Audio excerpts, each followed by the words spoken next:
So was the hot girl era just a phase? Was the plan the whole time to become a Proverbs 33 woman? The Baddie to Bathsheba pipeline is real.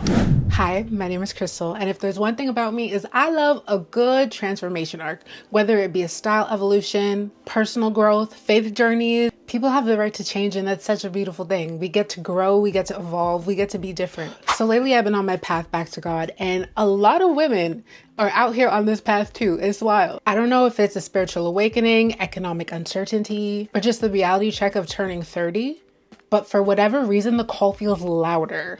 And it's not just faith. There's been a broader shift within society towards more traditional values, especially for women.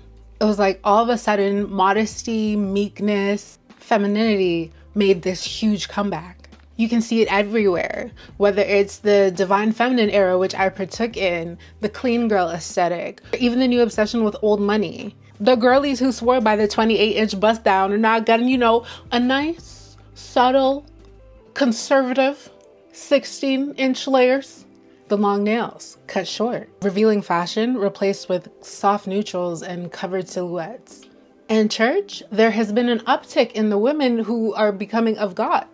But the shift isn't just aesthetic. The Bible has always framed femininity in a very specific way. Proverbs 31 lays out the blueprint of a godly woman. Hardworking, nurturing, deeply faithful. And then we have the story of Ruth, the epitome of loyalty and humility. Esther, as she moves with grace and wisdom. Mary, the symbol of obedience and quiet strength. And then we have women like Delilah. Now, Delilah wasn't necessarily a woman of God, but she used her femininity and her prowess for power. She knew how to use softness, charm, and persuasion to get everything she wanted. Her story reminds us that femininity isn't just about modesty and submission, but also about influence. And I'm not just ragging on the Christians. It's not just Christianity that upholds these ideals. Surah An-Nisa 4:34 in the Quran describes men as the maintainers and protectors of women, reinforcing a traditional structure. Surah Maryam 19 tells the story of Mary, who was known for her devotion, modesty, and submission to God. So we see it across faiths that femininity is often tied to piety, humility, softness. Here's where it gets complicated.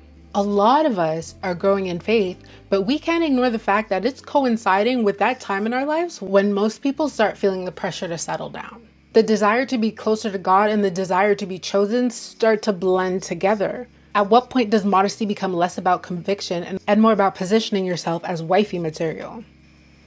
The concept of marriage becomes more important than the relationship with God itself. And so I grapple with how much of it is truly us wanting to get closer to God and how much it is us wanting to reap the benefits of the relationship we get from being closer to God.